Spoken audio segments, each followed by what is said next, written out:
Bienvenue sur Nutrition TV. Aujourd'hui, on parle du pain. Et malheureusement, du pain que je déteste le plus. Et devinez quoi? On parle du pain blanc. On parle des dangers liés à la consommation régulière et à forte dose du pain blanc.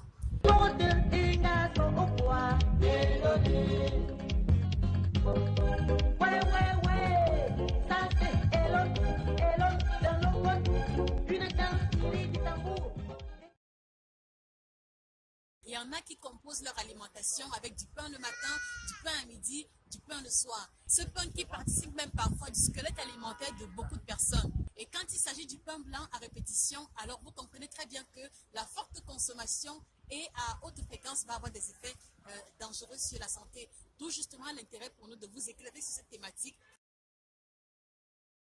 Lorsqu'on parle de pain blanc, ne voyez pas ici simplement la baguette parce qu'il y a plein d'aliments qui sont dérivés et qui vont avoir les mêmes effets sur la santé que le pain blanc. Le gâteau de la boutique, la brioche, le pain au lait. On a par exemple la baguette naturellement, le pain viennois. Il faut également voir dans une large mesure les produits dérivés de boulangerie, à savoir le pain choco, le croissant, le cake. Et vous savez pourquoi?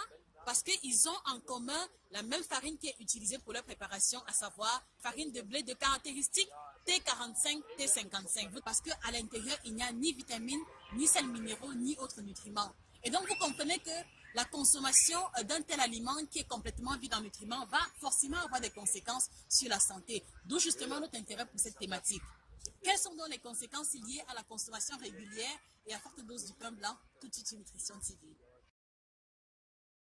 Alors, le premier inconvénient lié à la consommation du pain blanc, c'est que ce qui est fait au pain blanc, c'est son incapacité à impacter positivement la santé. C'est un aliment qui va être trop pauvre en vitamines, en fibres et en sels minéraux. D'autant plus que l'ingrédient unique qu'il va contenir à ce moment-là ne sera que l'amidon. S'il ne contient ni vitamines ni nutriments, qu'est-ce qu'il contient finalement? Il ne contient que l'amidon. Or, malheureusement, l'amidon en fin de digestion va apporter uniquement du glucose. Et vous le savez, le glucose à forte dose, le glucose à répétition va créer des pics d'insuline et donc par conséquent augmenter nos chances de souffrir du diabète. Donc vous l'aurez compris, manger à forte quantité, en grande quantité le pain blanc nous expose grandement à souffrir du diabète. En premier lieu, le pain blanc ne contient pas de fibres ni de sels minéraux. Ça, on l'a dit plus haut. Mais la seconde conséquence, c'est que parce qu'il n'a donc pas ces fibres-là, parce qu'il n'a donc pas ces minéraux, il sera à l'origine de plusieurs malaises intestinaux, à savoir la présence des levures, les ballonnements, les gaz et la forte constipation. Je pense que si vous êtes fan du pain blanc, vous avez déjà expérimenté un jour l'un des 4 phénomènes. Donc voilà pourquoi est-ce que nous vous encourageons grandement à réduire la fréquence de consommation, sinon on ne pourra pas supprimer complètement parce qu'il y a des alternatives plus saines. Alors, autre caractéristique, et dommage, c'est une caractéristique malheureuse du pain blanc, c'est que c'est un aliment inutile. Et je vous rassure, il n'y a aucun abus de langage à l'intérieur. Et vous savez pourquoi? Parce qu'à la base, le pain blanc et les aliments dérivés sont préparés avec la farine de blé raffinée de caractéristique T45 ou T55. Ça va dépendre du boulanger. Alors, que signifient ces caractéristiques-là? T45 signifie simplement que dans 100 grammes de farine de blé, on va avoir 45 grammes de minéraux. Donc, c'est-à-dire moins de 50%. Et T55 veut simplement dire que dans 100 grammes de farine de blé, on va avoir 55 grammes de minéraux, donc légèrement au-dessus de la moyenne.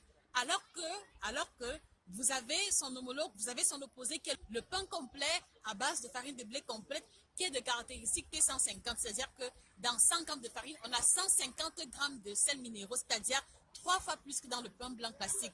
Alors, est-ce qu'il a encore besoin de vous faire comprendre que le pain blanc est un aliment inutile? Donc, s'il vous plaît, laissez tomber le pain blanc et cherchez des autres alternatives. Le pain blanc est à l'origine de l'intolérance au gluten. Vous savez pourquoi?